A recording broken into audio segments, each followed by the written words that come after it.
Assalamualaikum warahmatullahi wabarakatuh. Perkenalkan, saya Zidan. Saya dari Jakarta. Jakarta Selatan, Gus. Jujur li. Saat ini saya sedang berkegiatan di Kediri. Dan saya sudah mengikuti pengajian ini dari awal. Namun sayang, saya baru datang, bisa hadir bergabung, menyaksikan atmosfer yang luar biasa baru 2 kali, Gus. Kemarin sambil maulid dan hari ini. Ada beberapa hal yang memang ingin saya sampaikan, tapi sebelum masuk pada substansi pertanyaan, saya ingin mendoakan Gus Kausar untuk tetap sehat. Amin. Dan yang paling penting, satu Gus Kausar mampu untuk menerangi orang-orang gelap seperti kita.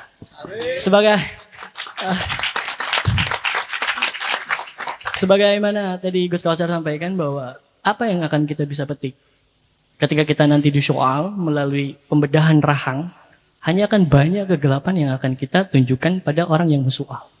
Selain kita bisa menitipkan pada masyahi, sanad ilmun yang jelas, kita tidak ada harapan. Dan untuk itu kita sangat beruntung masih ada Gus Kausar yang mau menyiarkan ilmu dengan berbagai banyak cara.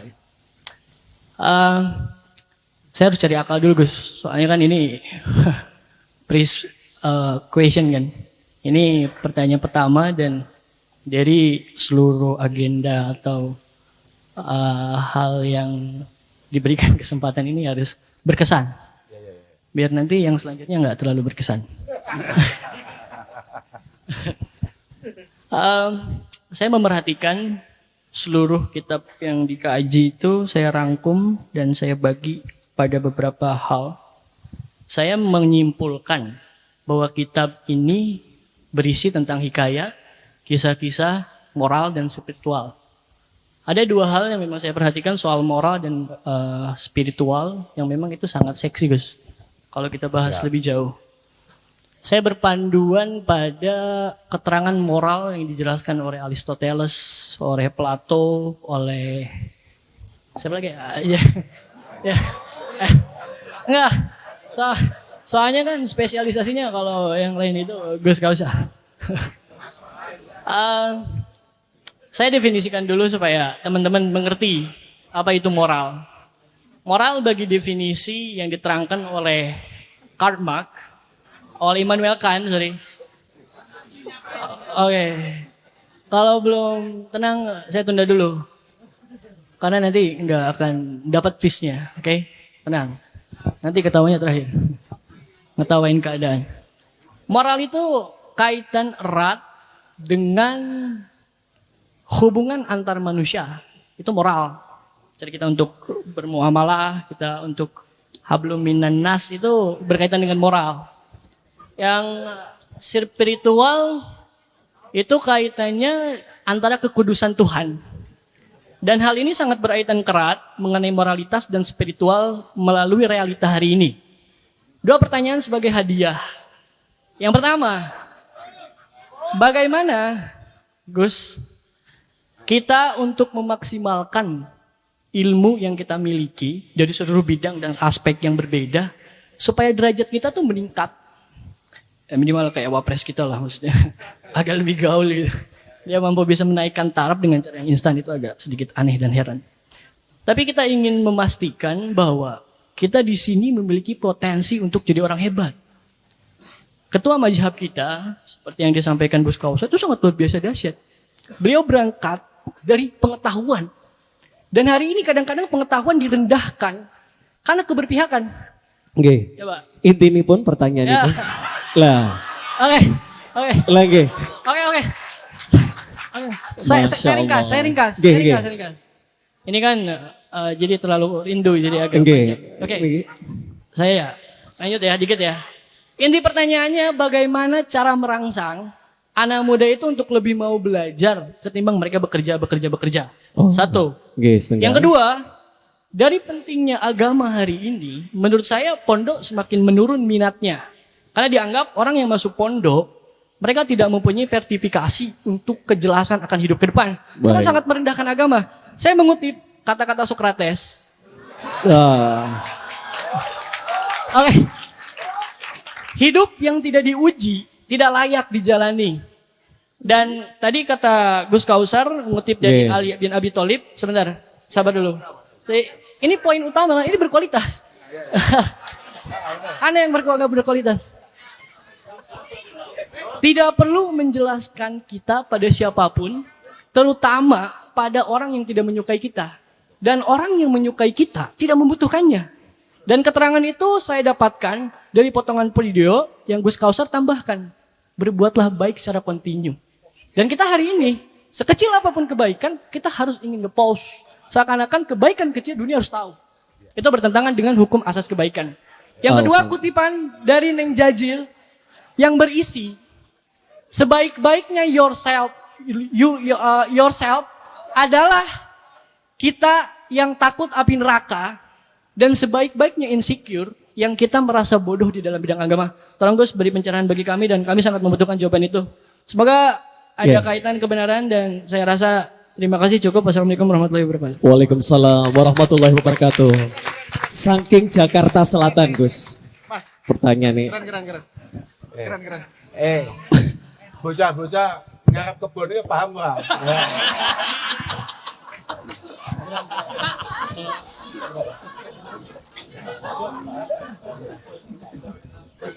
Jadi ini menarik sekali. Jadi ini kelihatan bahwa jujurly ini adalah sesuatu pertanyaan. Ini penting sekali. Ini penting sekali. Bahwa ini juga mengingatkan kita semua. Ketika dia menyinggung bahwa ternyata hubungan baik kita dengan Tuhan itu tidak membuat kita cukup untuk berbuat di dunia ini. Itu saya sepakat, karena di kitab kita jelas terpampang bahwa inna jawami'a awamirillahi subhanahu wa ta'ala tarji'u ila khaslatayn. Semua perintah Allah subhanahu wa ta'ala itu kembali kepada dua hal. Jadi sampean bisa lihat di hampir semua ayat Allah Ta'ala selalu menggabungkan dua aspek, at-ta'zim lillah wa syafaqah li khalqih. Bagaimana kita memastikan keimanan kita ini utuh, keimanan kita ini aman. Yang kedua adalah bagaimana keberadaan kita di tengah-tengah masyarakat itu penuh arti, penuh manfaat. Tidak hanya hidup, tapi benar-benar penuh arti, penuh manfaat. Bisa panjenengan lihat. Fa'amma man a'ta wattaqa wa saddaqa bil husna fasanuyassiruhu lil yusra. Fa'amma man a'ta. Ketika kita berkembang, kemudian kita berhasil, kita berbagi. Berbagi itu ada tiga, berbagi itu. Berbagi itu manfaat itu ada tiga. Bilmal, mungkin dengan harta, kemudian mungkin biljah, ada policy, karena kita kebetulan dijadikan petinggi atau dijadikan pejabat oleh Allah Subhanahu wa Ta'ala, atau bil ilmi, pengalaman, pengetahuan. Ketika kita berhasil, kemudian kita mau berbagi, dan di saat yang sama kita berproses untuk menjadi orang yang bertakwa, memiliki rasa takut bahwa semua yang kita lakukan ada akibatnya di hadapan Allah. Dan kemudian kita istiqomah, continue, kalau bahasanya teman-teman dari Jaksel tadi. Ada continue, ada kontinuitas di sana. Kontinental gitu. Kok bocah kemplok, beda nih, bocah sembrono. Oke ya. Kita berbuat baik dengan sesama. Coba ini penting ini. Bagaimana Allah Subhanahu wa Ta'ala mendahulukan kita ini bermanfaat dulu dengan orang lain, kemudian baru berproses menjadi makhluk yang benar-benar takut akan Al-Khaliq. Ya. Dadi wong apik sik di antara sesama, kemudian berproses menjadi orang yang memiliki rasa takwa, takut kepada Al-Khaliq, istiqamah, fasanuyassiruhu lil yusra. Maka kemudahan-kemudahan, fid dunya wal akhirah, di depan mata. Innallaha ma'al muhsinin. Allah hanya membersamai orang-orang yang mau berbuat baik. Coba lihat, di semua hadis yang berbau janji-janji Allah untuk kita selamat di hadapannya, kata Rasulullah selalu melibatkan hubungan sosial dulu. Sosial dulu. Artinya apa? Bahwa kamu dengan ahli ibadah, ahli ngaji, ahli mujahadah, ahli puasa, tapi kemudian kamu tidak punya kepekaan, tidak punya kepedulian. Makanya di awal, saya kan sudah ngomong bahwa ad-din wal akhlak wal dzauq wal adab. Itu 4 hal yang tidak bisa dipisah.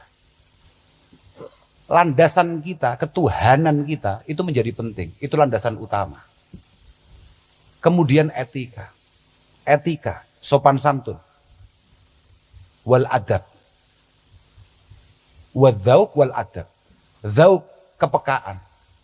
Kepekaan kepada, ya kepekaan sosial, kepekaan terhadap apa yang terjadi di lingkungan kita, kepedulian kita, apa yang sedang terjadi, dan akan apa yang akan kita hadapi. Kemudian yang terakhir adalah adab, kebudayaan. Karena dalam kebudayaan itu banyak hal yang bisa kita petik di sana, yang akhir-akhir ini mulai luntur. Iya, kebudayaan-kebudayaan kita.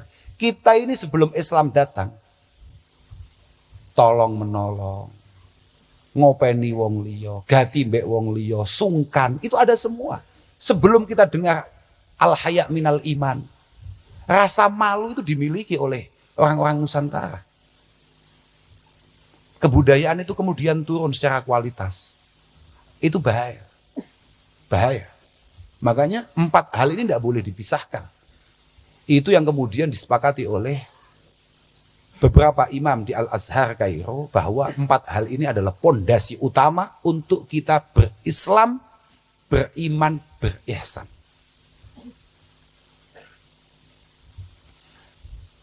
Kemudian tadi menyampaikan bahwa dia itu tidak tanya, tapi bercerita kepada kita atau memberitahu kita bahwa teman kita dari Jaksel ini, Mas siapa tadi namanya? Kok Sokrates gitu? Bisa malah Sokrates itu piye? Dia cerita bahwa keilmuan itu adalah muara dari segala sesuatu. Dan syarat rukunnya orang berhasil bermanfaat itu ilmu. Harusnya pesantren adalah tempat terbaik untuk memastikan bahwa statement itu benar adanya. Intinya begitu intinya. Ya Pak. Tapi kenapa kemudian ada situasi di mana orang itu menjadi apatis dengan pesantren. Orang itu menjadi tidak tertarik dengan pesantren.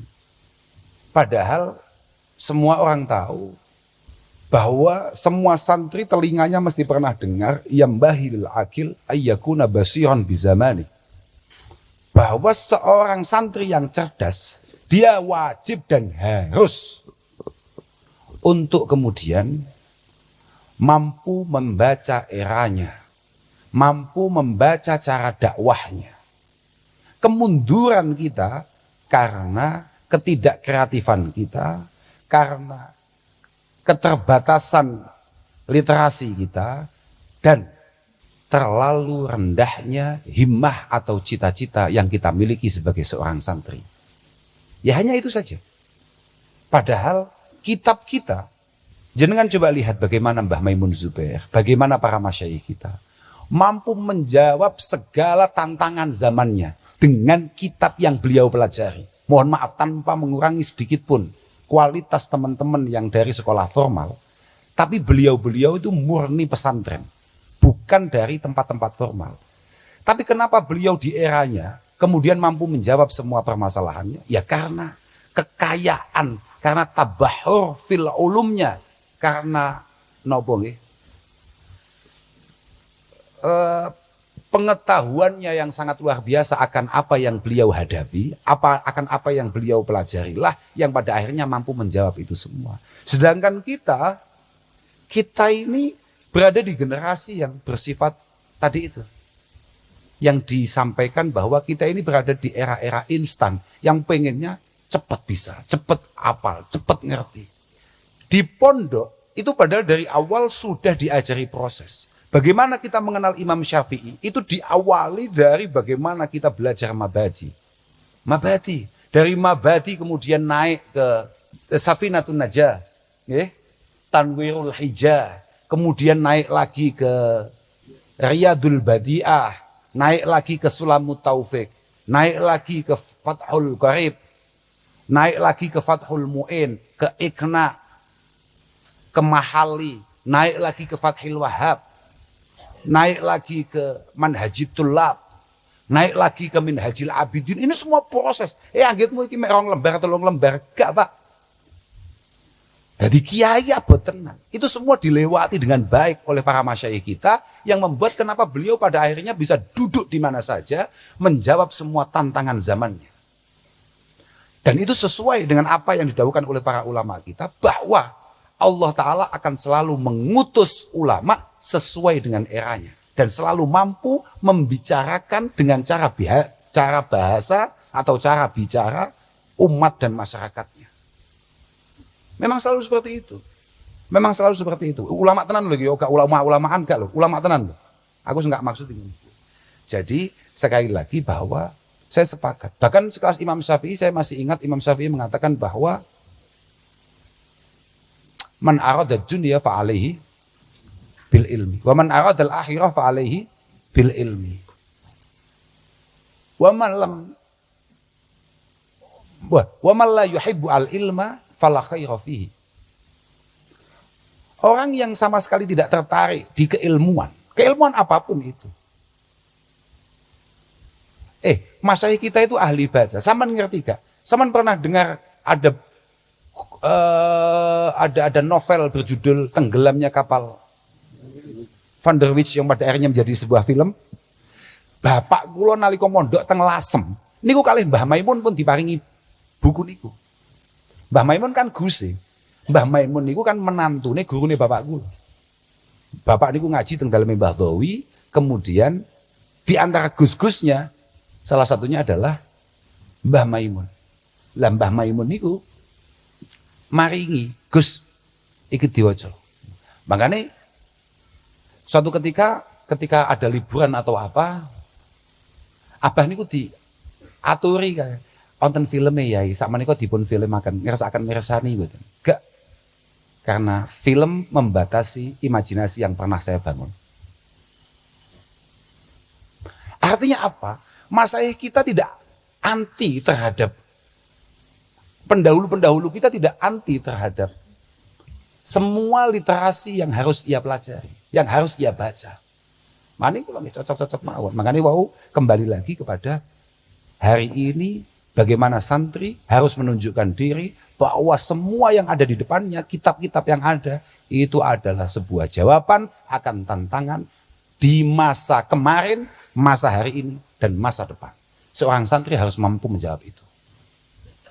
Nah, prinsipnya seperti itu. Bahkan ada seorang santri yang pulang kemudian dia hanya mikir saya besok menikah dengan siapa, saya besok makan apa, sebaiknya pulanglah kembali ke pondok, mondoklah lagi. Karena santri harusnya ketika dia pulang, otak-otak seperti itu sudah selesai. Dia sudah berpikir bagaimana keberadaan saya adalah sebuah anugerah bagi masyarakat di lingkungan saya. Kira-kira sementara begitulah. Kapan-kapan jagungan mana? Sopo gak pengen jagoan Sokrates loh, Ade. Alhamdulillah.